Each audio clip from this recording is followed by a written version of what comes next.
Баршаңызға сәлем достар, менің YouTube каналыма қош келдіңіздер.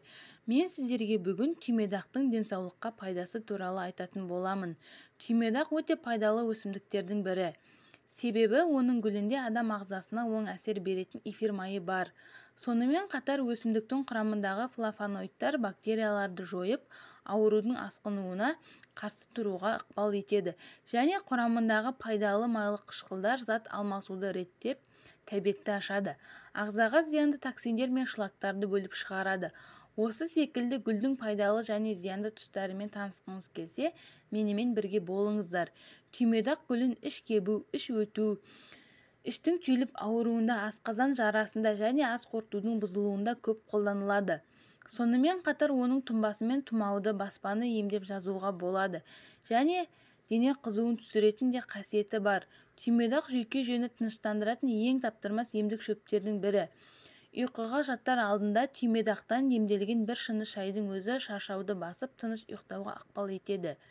Бұл өсімдік бүгінде косметикалық зат ретінде кеңінен қолданысқа ие.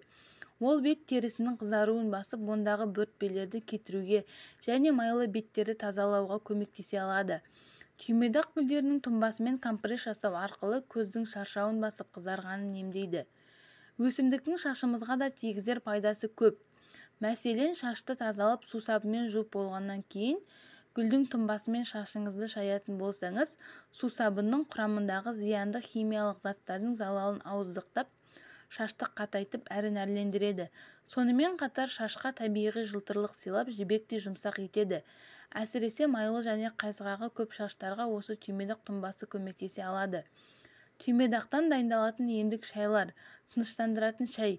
Бұл шайды дайындау үшін түймедақ гүлдерінің бір шай қасығын 1 стакан қайнаған сумен араластыру керек. 1 сағат тұндырып қойып, ұйқы қашқанда немесе қатты шаршағанда 1 шай қасық бал қосып, төсекке жатар алдында қабылдаса, түнгі ұйқыңыз тыныш, ал таңертең сергіп оянасыз.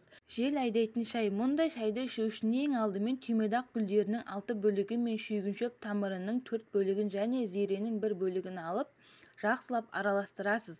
Онан соң осы шөптердің қосындысынан 1 ас қасық алып, үстіне 1 стакан қайнаған су құйып 20 минут тұндырып қою керек. Дайын шайды таңертең және кешке жарты стаканнан ішіп отыру керек. Қызылиек қабынуына арналған тұнба. Мұндай дертке шайқурай, дала қырық буыны, түймедақ гүлі мен қырмызы гүлі шөптерінен 1 шай қасықтан алып, үстінен жарты литр су құю керек. Сонан соң 30 минут тұндырып, қызылиек қабынғанда күніне 5-6 рет осы тұнбамен шаюға болады. Баспаға қарсы шай. Түймедақ гүлінің 3 бөлігі мен жөке ағашының 2 бөлігінен 20 грамм алып, оны 1 стакан қайнаған суға демдейсіз.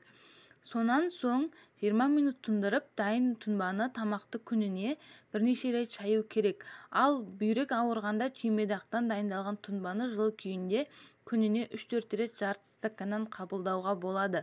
Сонымен қатар іш түйіліп ауырғанда тамаққа дейін 1 ас қасықтан дәл осылай тұнбаны ішу керек. Ескерту: басқа өсімдіктер секілді түймедақтың да пайдасымен қатар залал келтіретін тұстары бар.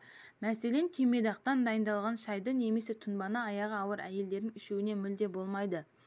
Себебі болашақ ананың ішіндегі нәрестесіне бұл кері әсер етуі мүмкін. Сондықтан да бұл өсімдікті жүкті әйелдердің барынша тұтынбағаны абзал. Дегенмен түймедақпен тұмау кезінде, тамақ ауруларында ингаляция жасау арқылы айығуға болады және тамақты шаюға да мүмкіндік бар. Тек жүкті әйелдер түймедақты ішке қабылдамаса болды. Достар, бұл ақпарат сіздерге пайдалы болса, менің YouTube каналыма тіркеліп, лайк басып, астына пікір жазуды ұмытпаңыздар. Мені тыңдағандарыңызға көп-көп рахмет. Алда бұдан да қызықты, пайдалы видеолар болады. Сау болыңыздар.